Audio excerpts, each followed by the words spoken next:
Os voy a presentar ahora un tema que creo que es muy importante para todos los que quieran acercarse al estudio, al conocimiento de la Biblia, y se trata del tema o el asunto de las versiones, las traducciones, las interpretaciones y, cuidado, las modificaciones. Me refiero a la Biblia, versiones de la Biblia, traducciones de la Biblia, interpretaciones de la Biblia y modificaciones de la Biblia. Sin entrar en el tema de qué es la Biblia, cómo está formada, todo eso, que es un tema muy extenso y aparte, centrándonos directamente en la Biblia tal cual, hablar pues de este asunto que es muy importante para poder acceder al estudio de ella de una forma organizada, acertada y entendiendo las distintas posibilidades que vamos a encontrarnos y cómo debemos reaccionar ante esa situación.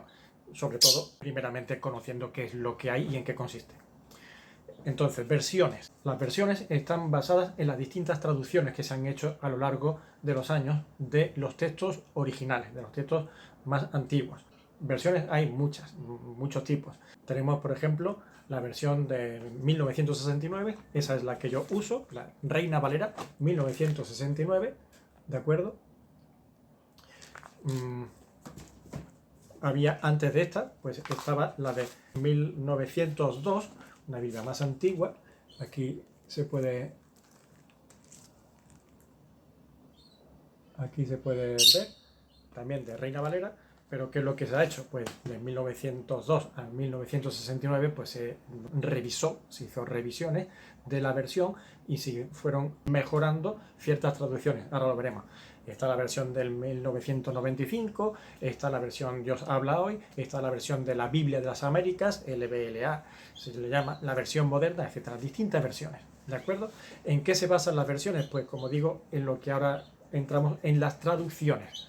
La Biblia está escrita sobre todo en hebreo y en griego, un poco de arameo, y porque todo esto viene de hace 2000 años y hay que traducirlo pues primero a los idiomas que hay en el mundo y después no solamente eso, sino adaptarlo a la actualidad y cómo se va actualizando los idiomas. De tal forma que las traducciones son la forma de traducir del lenguaje original de los primeros escritos de una forma más literal o más adaptada al concepto de la lengua a la que se traduce. ¿De acuerdo? La intención es acercar el concepto original lo más posible al concepto actual, a nuestro entendimiento. Las interpretaciones son los conceptos que sacamos, por tanto, de lo que está escrito. ¿De acuerdo? A ti te han traducido, pero tú no sabes griego, ni yo sé griego, tú no sabes arameo, ni mucho menos yo sé arameo, ni hebreo.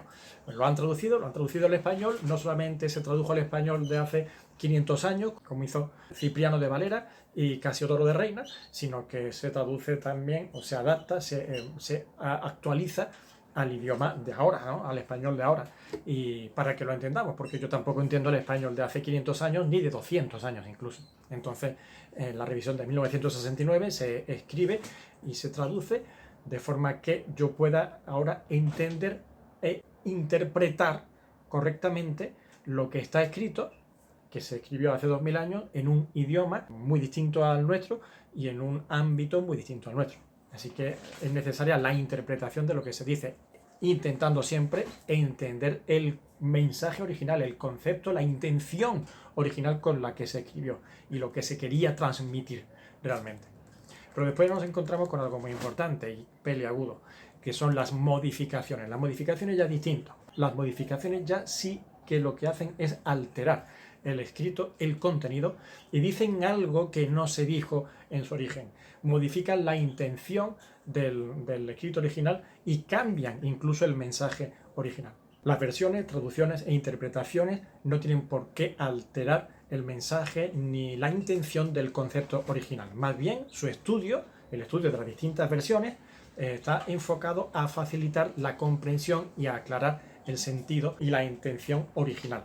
¿De acuerdo? Así que de esa forma lo que se busca es enriquecer, perfeccionar el conocimiento y la comprensión de un mensaje que se dio hace mucho tiempo. Entonces, lo más frecuente es que los que nos gusta estudiar la Biblia, pues vayamos y acudamos a las distintas versiones, ver las distintas traducciones y comparar y vemos cómo lo que a lo mejor en una traducción no me queda muy claro lo que quiere decir, otra me ayuda porque la palabra ha sido traducida de una forma, la palabra, el verbo, el artículo que se usa está traducido de tal forma, sin alterar el mensaje, sin modificar el mensaje, ni el escrito original, y me ayuda a comprender lo que al principio me resultaba un poco difícil de encajar en mi concepto. Ahora, traducciones erróneas las hay y se han dado. Y pueden ser, por ejemplo, confundir la palabra fornicar con adulterar. Suponen aspectos distintos, aunque parece que es lo mismo, fornicar y adulterar es lo mismo, no es lo mismo. Fornicar y adulterar suponen aspectos distintos del acto sexual, del coito, en función de si interviene o no el matrimonio. Si uno de los dos está casado, es adulterio. Si ninguno de los dos está casado, es fornicación. Aunque se use la palabra fornicación como una manera general de hablar del coito, fornicar es coito o coito es fornicar, pero mucho cuidado, la palabra de Dios utiliza términos distintos para decir si eso ocurrió siendo uno de ellos casados e infiel. Por lo tanto sería adulterio, una palabra distinta, mientras que si hay inmoralidad sexual, pero no hay matrimonio de por medio, ninguno de los dos están casados, entonces la traducción será fornicar, o la palabra que se usa es fornicar. Y eso es muy importante, y se entenderán muchos pasajes, y entre ellos el tema del nacimiento de Jesús con respecto a José y María, donde no se acusa a María de adulterio, sino de fornicación. ¿Y por qué? ¿No estaban casados? No, no estaban casados. Estaban desposados. Y el desposorio era un periodo que había de un año aproximadamente, cuando una pareja se comprometía a unir sus vidas, y se daba un periodo de un año donde ahí no se acostaba la pareja, todavía no tenían relaciones sexuales, pero sí contaban como matrimonio. Sin embargo, no un matrimonio del todo consumado. Y si no era del todo consumado, lo que había era un compromiso conceptual, pero no una unión del todo literal, ya hechos una sola carne. De manera que cuando María queda embarazada, José no la acusa de adulterio, sino de fornicaria, de fornicación. Y eso es muy importante, entender que no es fornicación cuando está en el matrimonio, sino que es antes del matrimonio consumado. Y es adulterio cuando se trata del matrimonio ya consumado. En nuestro tiempo y en nuestra sociedad no existe esa práctica, y uno nada más que se casa ya es el matrimonio del todo, y el primer día se acuesta el hombre con su mujer y sería un adulterio al día siguiente o en las mismas 4 horas siguientes si hubiese infidelidad. ¿De acuerdo? Eso por un lado. Por ejemplo, también que hay otro aspecto, como es el tema de entender la palabra perdonar como amnistiar, o confundir una cosa con otra. No es lo mismo. Perdonar no es lo mismo que amnistiar. No expresan el mismo tipo de resolución de una ofensa. Cuando alguien ofende, cuando alguien transgrede algo, ofrecer perdón no es lo mismo que ofrecer amnistía. Son aspectos distintos, y las traducciones, que se han visto algunas traducciones en algunas Biblias que ponen amnistiar, pues no es precisamente la más oportuna ni adecuada. Pero quiera que no alteran del todo el mensaje, ni cambian el mensaje, añadiendo o quitando, sino que es una traducción poco precisa, o más bien incorrecta. Pero hay un caso grave que se da cuando no se trata ya de una traducción errónea o poco precisa, sino de una modificación del texto, añadiendo o quitando contenido al texto original. Os pongo un ejemplo. La Biblia, que los testigos de Jehová han confeccionado, tiene modificaciones importantes y están hechas a conciencia a fin de apoyar su doctrina. Tienen una doctrina distinta. Ellos niegan que Dios es trino, por ejemplo, que el Verbo, que es la segunda persona de la Trinidad, Padre, Hijo y Espíritu Santo, el Hijo es el Verbo, o se muestra así antes de hacerse hombre, pues cuando el Verbo se hace hombre es Jesucristo, y por tanto, como ellos niegan la Trinidad, ellos dicen que Jesucristo no es Dios. De modo que en el capítulo 1 de Juan, el Evangelio de San Juan, y en el versículo 1, dice: en el principio era el Verbo, y el Verbo era con Dios, y el Verbo era Dios. Ahora, ¿qué hacen ellos? Como ellos entienden que Jesucristo no es Dios, ni es igual que Dios, ni igual a Dios, no dicen que el Verbo era Dios, sino que han añadido un artículo. Ellos dicen: en el principio era el Verbo, y el Verbo era con Dios, y el Verbo era un Dios. Así que meten el artículo un Dios, una cosa que no existe en el original y que por tanto cambia, modifica el sentido y la intención del mensaje que se transmitió en su día como revelación de Dios. El verbo era Dios, no era un Dios. ¿Por qué es importante esto? Porque decir que era un Dios es que era inferior, primero un Dios distinto, no es igual que el Padre, no es la misma naturaleza que el Padre, lo cual así está revelado. Jesucristo y el Padre son uno, la misma naturaleza, el mismo ser, el mismo Dios. Ellos dicen que no, que son dioses distintos y uno, el Padre, es mayor que el otro, el Hijo es menor, un Dios con minúscula frente a un Dios con mayúscula. De modo que encontramos una doctrina diferente con una Biblia, podríamos llamarla así, diferente en este caso. Sin embargo, nos encontramos con un caso parecido, pero distinto y muy peculiar, que son las doctrinas católicas y evangélicas, que encontramos que son distintas, son doctrinas distintas, la católica y la evangélica.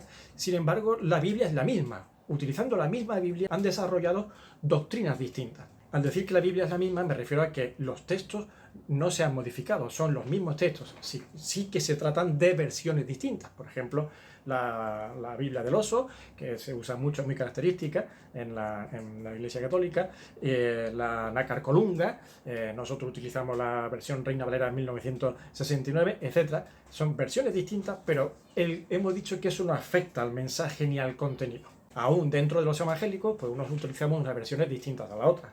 Así que la versión que utilice la Iglesia Católica, que sea distinta a la evangélica, no influye en absolutamente nada. No alteran el mensaje, sino que incluso, como he dicho, las distintas versiones enriquecen. ¿Por qué entonces hay diferencias en ambas doctrinas? Porque hay dos doctrinas distintas, evangélica y católica, siendo la misma Biblia. Pues por dos aspectos fundamentales. Por un lado, la interpretación. Hemos hablado de versión, traducción y interpretación. Así que por un lado la interpretación que uno haga de lo que tiene escrito, de lo que tiene por delante. Y por otro lado porque el catolicismo tiene, aparte de la Biblia, un añadido extra que es el catecismo, es decir, enseñanzas que han hecho aparte en nombre de la Santa Madre Iglesia, la cual ejerce cátedra y ejerce magisterio. Y tienen libros de enseñanza aparte, los cuales incluso han puesto por encima como más usados y prominentes que la misma Biblia. Así que la misma Biblia, que la interpretan de otra forma, encima le dan poco uso y utilizan más su catecismo propio. Por ello tienen unos escritos distintos para apoyar esa doctrina distinta, porque siguiendo exactamente la misma Biblia es imposible mantener esa doctrina que ellos tienen si no han hecho modificaciones con libros nuevos, ¿no? Por tanto, tengamos en cuenta estas cosas y prestemos atención a ellas a la hora de mostrar algún interés en la búsqueda de las escrituras, en la búsqueda del estudio bíblico, porque será una forma de poder situarnos y colocarnos para empezar a indagar en esto, porque nos encontramos estas cosas tan dispares y que pueden confundirnos, incluso desalentarnos, desanimarnos y distraernos y tirar la toalla. No tiréis la toalla y desead buscar y profundizar en el conocimiento de la revelación de Dios que está dado para nuestra vida eterna. Un abrazo y buenas tardes a todos.